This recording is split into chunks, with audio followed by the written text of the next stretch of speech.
comes time, however, to do the empirical analysis, two pieces. One, the empirical analysis acknowledges that it's more than just the private return that matters. It's also that education has associated with it positive externalities. And so the more education a society gets, the more benefits there are to society. And we want to capture some of those social benefits, some of those positive externalities that come from education. So the particular focus in the article is on the benefit to the elderly. So the more educated is the population, there's a benefit to the elderly in the population. The younger folks won't leave and go off to buy different land or to find different educational opportunities. So there's more community cohesion, the higher the educational attainment. And so there's an expectation then that the more elderly there are in a community, the greater the support for education. How are we doing? Hoping, okay. Then the second piece, so the first piece was you have to look at the social benefits, the externalities as well. The second piece is when you get down to the down and dirty of doing historical research, yay, thank you. Just that one, no, just the one. Yep, thank you so much. I'm glad to know it wasn't something that I could do. Okay, all right, there. Okay.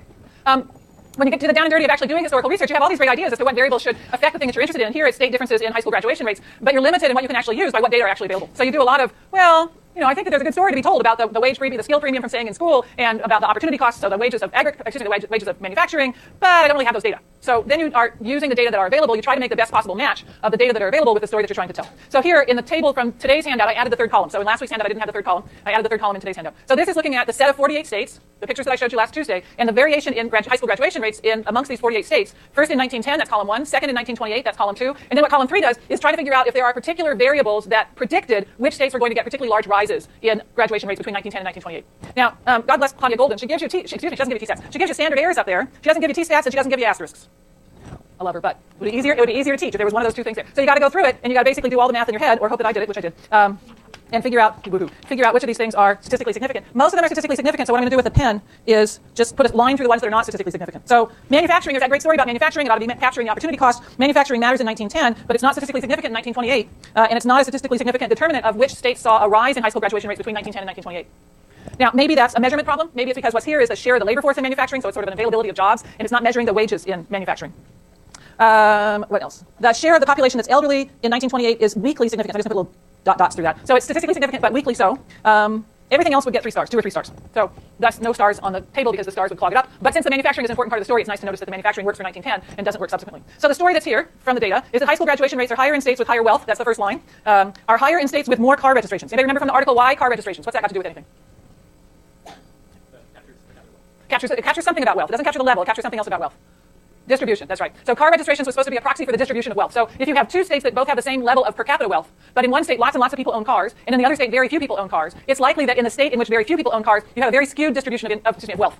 Whereas in the state where lots and lots of people own cars, you probably have a more even distribution of wealth. So the more car registrations per capita, the more car registrations per capita, the more evenly distributed wealth is. So let's get rid of the Donald Trump effect, is essentially what I'm thinking of here. The share of the population that's elderly seems to matter, certainly in 1910.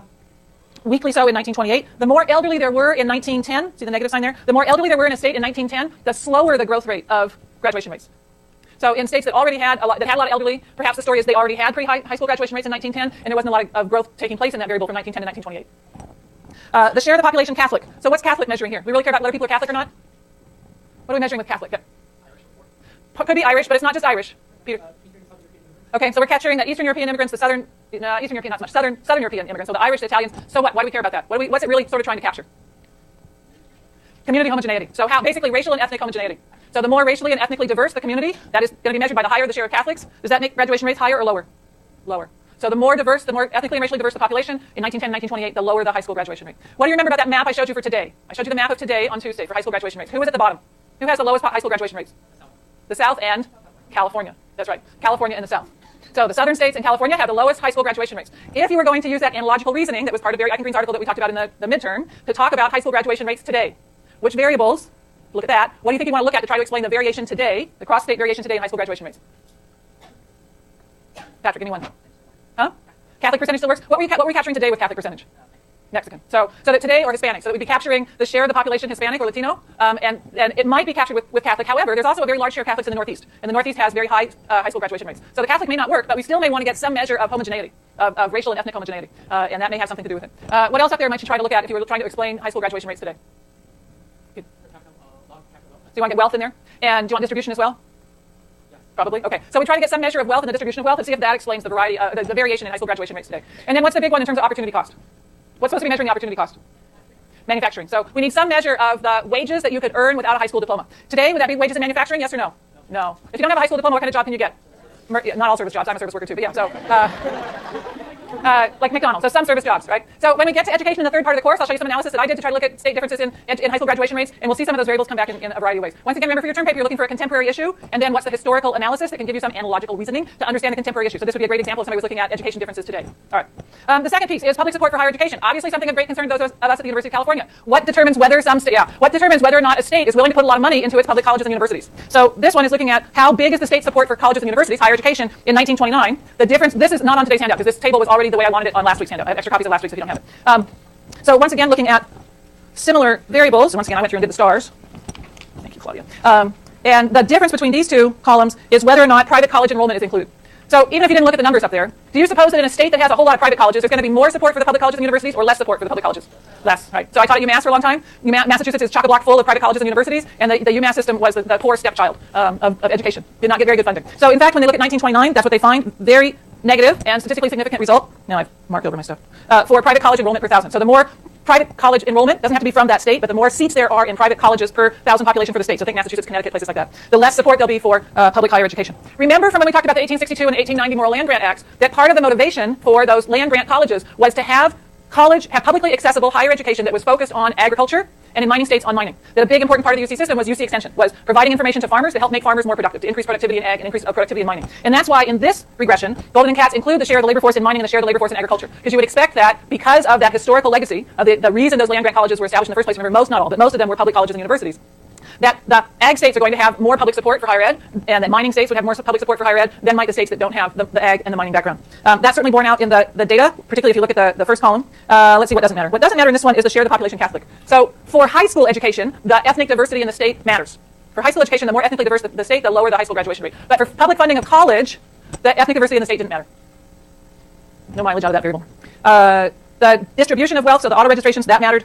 What else does not matter? What else? The labor force in manufacturing is not significant in the first regression. The labor force in mining is not statistically significant in the second regression once we add in private colleges. The big story seems to be the substitution effect, the private college, public college substitution. So summarizing, state-supported colleges is higher with more mining, with more agriculture, possibly more manufacturing, depending upon which specification we're looking at. I don't know why this says fewer Catholics. That shouldn't be there, because that was not statistically significant. More car registrations, which again is a proxy for the distribution. So the more even the distribution of wealth, the higher the public support for education. And the fewer private college substitutes there are, the more state support there is for college education.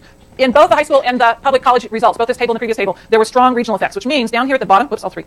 Down here at the bottom three rows on this table are dummy variables, indicator variables, 0, 1. So it takes on the value 1, the one that says west, is a variable that takes on the value 1 if we're looking at the western states, and takes on a value of 0 for everything else. Then you interpret the sign of that coefficient as telling you, once we control for everything else in the regression, is the west different than the omitted group, which is going to be here, New England. And the west has higher state support, all else constant. So it's a positive number and statistically significant. The south has, I've got too many lines, I got to erase some of this stuff. The south has positive, has higher state support for its colleges and universities, all else constant. So controlling for how the labor force is divvied up, controlling for the distribution of wealth, there's still a strong regional effect in terms of south. Okay. Similarly, yeah.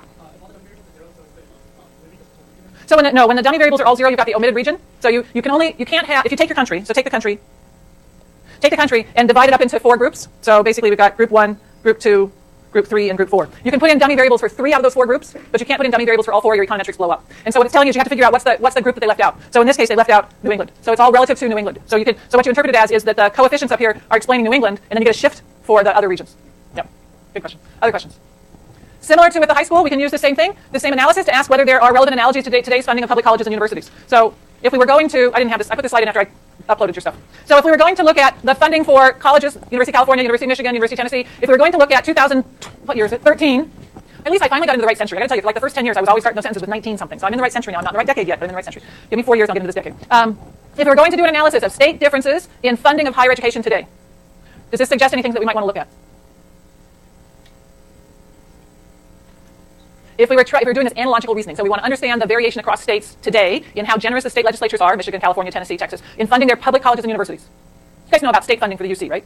Okay, good. So if we're trying to look across states, so not at UC 2010, 2008, 2006, 2004, but in, say, 2012, compare California, Michigan, Tennessee, and so on. Does this suggest any variables that might be relevant for understanding today's state-by-state variation in how generous or tight legislators are in funding their public colleges and universities, Patrick? The number of private colleges. So one thing we might want to look at is how many private colleges there are. So how much substitution is there? One reason that private colleges may also matter is you might want to look not just at substitution for students, but how many of your state legislators went to private colleges and how many of them went to the public colleges. Right? If you've got a state legislature where most of the people are alums of a Cal State or University of California, they're going to have a different attitude towards funding UC and Cal States than are the people, it's all full of people who went to Stanford and St. Mary's and other places like that. What else? Sam? probably still want some measurement of wealth distribution. So how evenly distributed the wealth is. Partly there, what you're getting at is, am I willing to support my neighbor's kid? And particularly, am I willing to support my neighbor's kid if my neighbor's kid doesn't look like me? Yeah. The question is, what would be a good variable to measure wealth distribution today? You could probably get a more direct measure of the Gini coefficient of wealth distribution today. But you could also look at what are the assets that people own. So there's the Federal Reserve does something that's called the Survey of Consumer Finances. And the Survey of Consumer Finances asks about what assets do people own. So you could see what share of the population directly owns stocks as opposed to having them through a retirement account, what share owns a house, that kind of thing. Yeah. Yeah. So then in this period, they have just the cars. But now we have a survey that would give a lot more information. It's a good question. Anything else? Yep. Okay, good. So we may still want to get some measure of the distribution of the labor force, that it may matter what kinds of jobs are available in that state. Because then it's really about, does the state's residents and do the state legislators see a need for publicly financed education to support the jobs in the state? So if we have a whole lot of tech jobs in California, we have some, we have a lot, but is that going to create support for, give me two examples here. Cal Poly is one, right? Cal Poly is a real techie school, is that right? Yep. So that's going to put Cal Poly up on the list of places that would be favored by the legislators. And then I'm not sure what an example would be of a school that doesn't do much tech that's publicly funded, but whatever the opposite would be. Yeah. Yeah.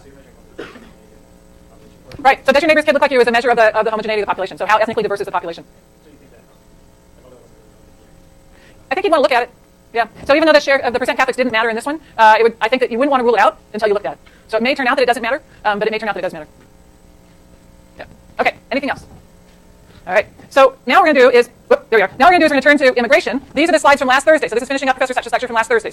So part of what was on my agenda for today is to talk about race in the first part of the 20th century. So I want to go back to this slide, which was the slide on immigration policy. And I want you to see the 1920s. So what's happening, we've got 1917, the establishment of the Asiatic Guards down in the literacy test. And then 1921 is the first quota. And the quota system says that the number of people who can enter the country in any given year can be no more than, in the 1921 law, 3% of the number of people from that country according to the 1910 U.S. Census. So you look at the U.S. Census from 1910, and it says there are 600,000 people in the country from Norway. And so then you take 600,000, multiply it by 3%, and you get 1,800, is that right? And so no more than 1,800 people could enter the United States per year from Norway. And so you come up with these nationality quotas. It was an attempt to restrict immigration from Southern Europe and Eastern Europe. But if you remember from the charts that I hope you showed last Thursday, that there was a huge wave of migration from Eastern Europe and Southern Europe after 1880, after 1890. So 1900-something to 1913-ish. Huge wave of migration from Eastern Europe and Southern Europe. And so 3 years later, they passed a second Immigration Act. And in the 1924 Act, it's the same setup, but much tighter restrictions. So the percentage has changed from 3% to 2%. So that's a restriction of 50%. But more importantly, the base year is moved from 1910 to 1890. That means that the base year is now before the waves of migration from Southern Europe and Eastern Europe. And so it severely restricts the number of people who can come into the country from Italy, from Poland, from Russia, and so on, where there had been huge waves of migration from those areas earlier in the 20th century. So that's one part of the context about ethnicity. And so we had ethnicity and homogeneity and talking about education. Here's one evidence of the restrictions based on nationality. And then, now I guess see how I can get out of this. Hold on. And show. Good.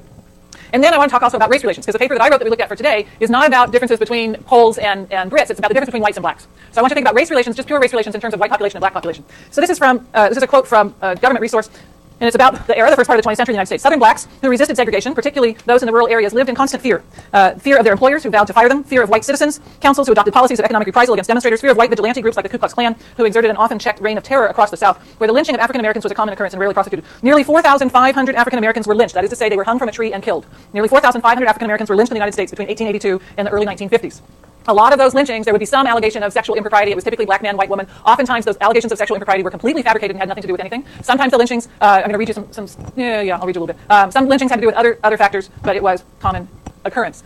Lynchings are not private events. So in the slave literature, they talk about the effect of public whippings. You don't have to whip every slave to get the slaves to all up the productivity and pick more cotton. You do a public whipping. I don't have to call out everybody in the room to get people to put away laptops. I only have to publicly call out one person. So there's public effect of these things, right? I don't want to think that calling out using a laptop is like lynching, but you know what I'm talking about. Lynchings are very public events. So one lynching impacts not just that one person in the family, but impacts the entire community. The black population in 1920 is still predominantly a southern population. So this is the share of each county's population that is black. And you can see most of that map is lime green. Most of that map has no black population in it. The black population is very similar to that map that we looked at from 2000 or 2010. Black population is still in the same place where the cotton was, but also up around Chicago and St. Louis and some of these big cities. There was a series of race riots in the United States in the first part of the 20th century.